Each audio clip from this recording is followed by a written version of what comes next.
A journalist for Newsweek is shocked to discover the internet is not real life. In a piece titled, "If 55% of Americans are okay with how Trump is handling coronavirus, why are so many people online in a rage?" Now, okay, it's a little hyperbolic. It is funny to see these journalists not really understand what's going on, because I can say it bluntly. Twitter is not real life.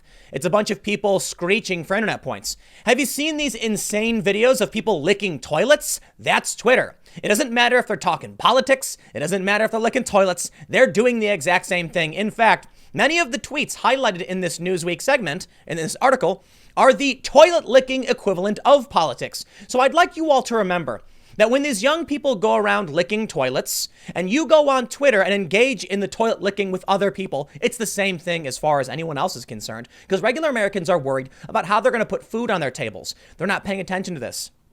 I've talked to a ton of locals. I ask them all the time, do you guys go on social media, Twitter? No.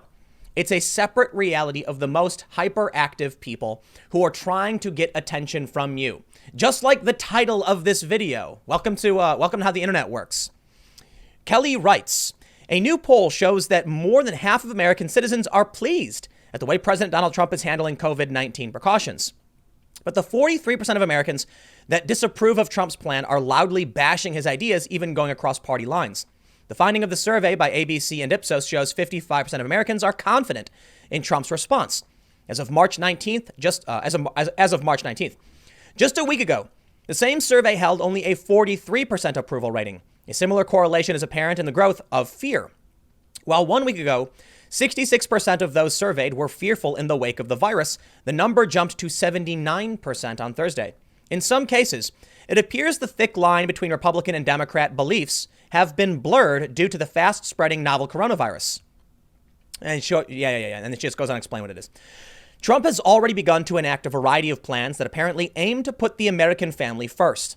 The family's first coronavirus relief plan started with making coronavirus testing free, even wiping away insurance copays for those with comprehensive health care. This also erases financial responsibility for the 30 million Americans who don't have insurance, according to Healthline. In addition, Trump is planning to send checks up to $1,000. Well, this story is from a couple days ago, and as you know, the Democrats have now twice blocked the bill. Wonder why? If these practices by Trump can help everyone and essentially take a step toward free healthcare, what are online comments saying in opposition? To begin, some don't believe the results of the poll are true. The poll sample spoke with 512 American adults over the age of 18, and it has a 95% confidence level, according to Ipsos. Others are concerned as to why any of the general public trusts Trump after years of heavy scrutiny of his character, apparent lies, and more.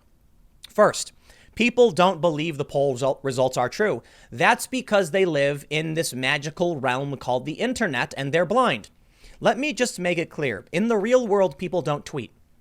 It's something like 2% of Americans make almost all of the tweets. So I think around, 22% of Americans use Twitter.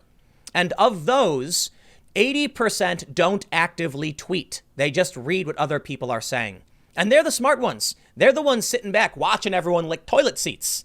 Let me clarify that toilet seat thing, because the point is, the reason these kids are doing it is to get attention, to get clicks, and to get likes. And I'm going to show you, but let's read. We got some. Ramona Gigg says, I don't care who reports this. Looking at you, Maggie. I'll never believe 55% of Americans approve of the outrageously criminal actions coming from the Trump regime in dealing with the coronavirus. That poll is insane. If everything smells like poop, perhaps you should check your boot. Yet ABC reports 55% approve of Trump's management of the crisis. We are doomed. I will never understand how people can be this remarkably dangerously stupid. Have you considered looking into a mirror? Because you are the odd person out. It's not everyone else that is stupid. It's you. Here's another one. The only people in this country that approve of Trump are the 63 million diehard Nazi a-holes that comprise the Republican Party, all of whom should have their citizenship revoked as being the traitors they are and exiled until we take out the trash. Take out this trash. Weak will never be safe. I don't know. It's kind of weird. Others, though, pointed out what Trump isn't doing. Many still want to see the president take steps toward a countrywide governmentally inflicted lockdown. This would require all Americans to stay in their homes or on their own property for a scheduled amount of time in order to slow the spread of coronavirus. Now, I'm going to be serious for a minute. There have been an increasing amount of calls for a nationwide lockdown. They're saying that even in these lockdowns, so in New Jersey, we're under shelter in place.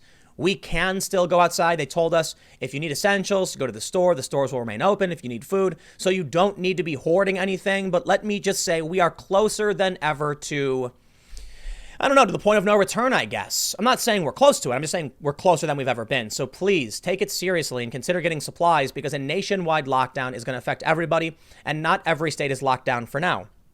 Here we can see, though, there are people who want this. And one of the top trends today was lock down the USA. One tweet said, I never go political on here, but the coronavirus is serious. As long as Trump doesn't do a national shutdown quarantine, I will approve. Wait, what? I will approve what? As long as Trump doesn't do a national shutdown quarantine, I will approve. Interesting.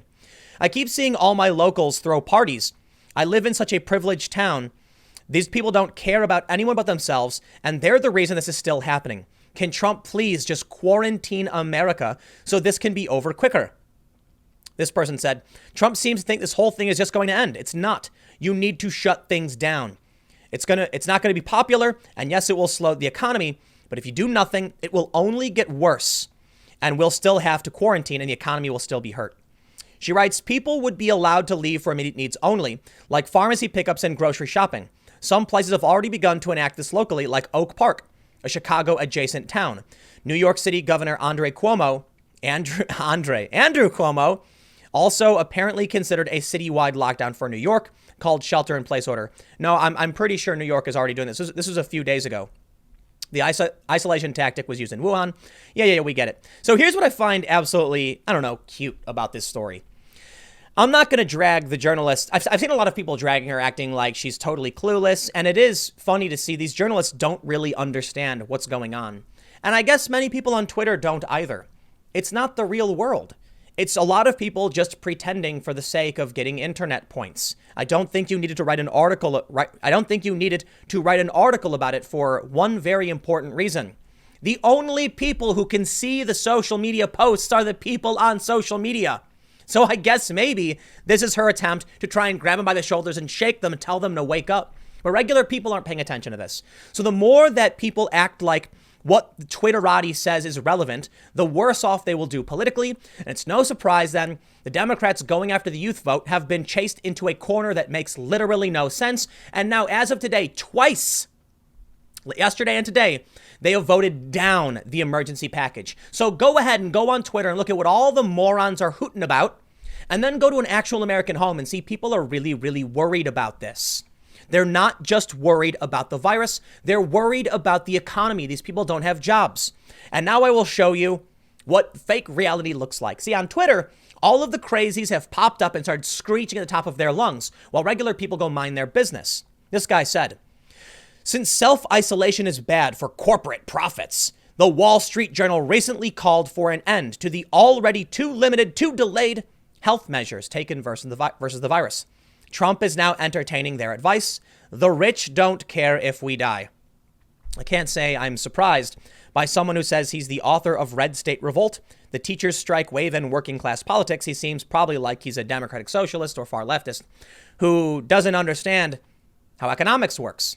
There was one guy who tweeted, and I'm not going to drag him over this because it's an honest question that a lot of people don't understand. It was this guy, he said, a serious question, can someone explain to me why the government can't set prices and set wages and guarantee income? And I feel bad. He just really doesn't know. A lot of these people don't understand things like basic economics, but let me just tell you, for those that aren't in the real world who are screeching about Trump and the stimulus package and all this stuff, they don't get it. They think that what Trump is doing is socialism. It's not. It's called serious emergency action to patch the hole in the sinking ship. It doesn't mean we retain this permanently. A lot of people on the left want these things to remain permanently, and that's not a good idea. But let me just address this and we'll wrap things up. The system we have in place right now, our economy, is decentralized. We don't know who needs what or why because we don't know everything. A command economy where you have some government agent increases the likelihood of corruption, and it decreases the likelihood the economy can adapt to new jobs and new technologies and new inventions. Think about it this way. If the government was going to guarantee that everybody who worked got a certain amount of money, Well, how do you determine if one job is worth more? You could certainly say, no, all jobs are equal, but then why would anyone want to invest in years of schooling when they could just go sling burgers? So what it comes down to is we as individuals can work in a variety of ways, planning out what we need and responding to the market in a decentralized manner. 10,000 computers can be just as powerful as one computer, but here we're dealing with 330 million individuals determining what they need and why they need it, way better than one person ever could. But anyway, I don't know. I don't know how I went off on a socialist tangent. The point was, I'm bringing it up because most working families get the point. What the Wall Street Journal is saying right now resonates with a lot of regular people. It's why the Wall Street Journal is a top newspaper. It's a mainstream opinion. We need to get back to work. But this guy in the fake world of Twitter doesn't seem to get it. I'll leave it there. I got a couple more segments coming up for you in a few minutes. I will see you all shortly.